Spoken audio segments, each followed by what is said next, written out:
안녕하십니까. 2023년 8월 28일 월요일입니다. 코페스 동반자 채널에서 오늘은 미군 B-21 이후에 차세대 대형기체 개발 발표, 초대형 위구선과는 별개임, 이런 주제로 말씀을 드리기로 하겠습니다. 본 채널에서 얼마 전에 미군이 초대형 위구선을 개발하고 있다는 말씀을 전해드린 적이 있었습니다. 그러니까 지금까지의 위구선 개념을 다 뒤집어 엎고 새로운 개념의 위구선을 만드는 겁니다. 위구선의 약점이 수면 위를 낮게 떠서 비행을 하기 때문에 파도가 세면은 비행을 못한다는 약점이 있었지만, 미군은 이런 개념을 다 뛰어넘어서 수면 고도에서 상당한 높이로 떠서 파도와 날씨에 영향을 받지 않을 수 있는 그런 비행을 하는 초대형 위구선을 개발하기로 한 겁니다. 많이 진행됐다고 알려지고 있습니다. 그런데 그 이유가 해군 함정으로 태평양을 횡단해서 전쟁 물자를 운송하기에는 너무나 시간이 걸리기 때문에 바로 초대형 위구선으로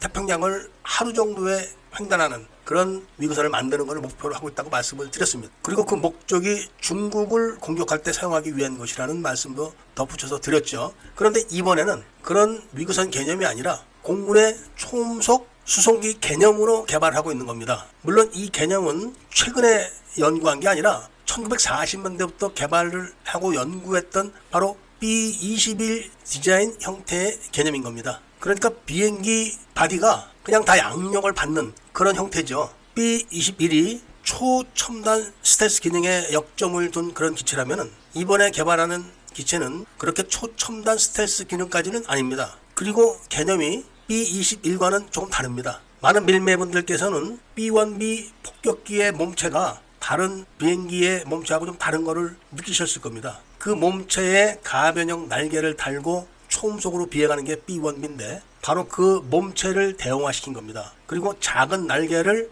가변익 날개 대신에 고정 형태로 장착을 해서 비행 안정성을 높인 거죠. 그렇기 때문에 이런 형태의 기체는 기존의 항공기들보다는 항력 감소가 굉장히 우수합니다. 양력이 더 우수하고 항력 감소가 더 우수하기 때문에 당연히 연료가 반도 안 들어갑니다. 그리고 속도도 빠르겠죠. 이런 장점을 채택해서 최종적으로 보잉과 에어버스사의 합작팀과 노스롭 그루만 제트제로 협력팀의 경쟁에서 노스롭 그루만과 제트제로 팀을 선정을 해서 계약을 끝낸 겁니다. 그러니까 호주 장갑차 사업을 비교해 볼 때 레드백과 링스 장갑차를 놓고 오랫동안 테스트를 하다가 레드백 장갑차를 선정한 것처럼 그런 식으로 노스롭 그루만과 제트제로의 협력사의 제품을 선정한 걸로 보시면 됩니다. 그러니까 이미 개발이 다 끝난 상태로 보시면 되는 겁니다. 영상에서 보셔서 아시겠지만 기본적인 구조가 같은 형태의 재래식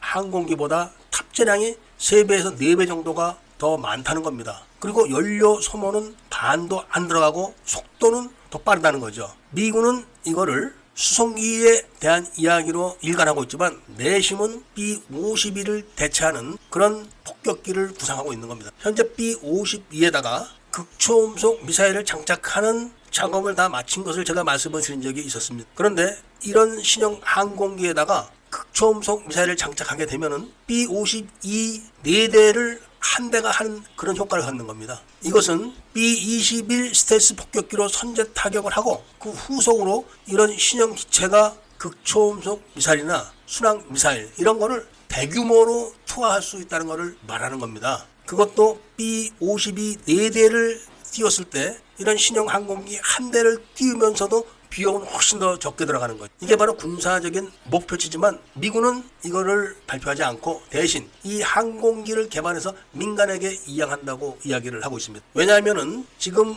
기름값이 상당히 높게 올랐기 때문에 항공요금이 엄청 오르고 있습니다. 그런데 이런 형태의 여객기를 만들게 되면은 기름값은 반으로 줄어들면서 속도는 더 빠르지만 승객을 4배 정도 탑승을 시킬 수 있으면 항공료가 얼마나 저렴하게 다운될지는 다 아실 겁니다. 이렇게 미군은 이런 식으로 설명을 하지만 내심으로는 운영 유지비가 끝없이 치솟고 있는 B-52 폭격기를 대체하기 위한 방편인 겁니다. 그리고 수송기로도 사용하게 되면은 공중 급유기가 4대가 날아갈 때 이거 한 대가 날아가서 전부 다 급유를 할 수 있는 겁니다. 그리고 긴급한 전쟁 물자를 신속하게 먼저 공급을 하고 그리고 미군이 개발해 놓은 대형 위구선을 투입하게 되면은 엄청나게 많은 군수품을 하루 만에 태평양을 횡단할 수 있는 능력을 갖게 된다는 그런 말씀을 드리면서 오늘 이야기를 마치고자 합니다. 애국 시민분들과 밀매분들께서는 구독을 꼭 좀 해주시고 좋아요와 알림 설정을 부탁드리면서 이야기를 들어주신 데 대해서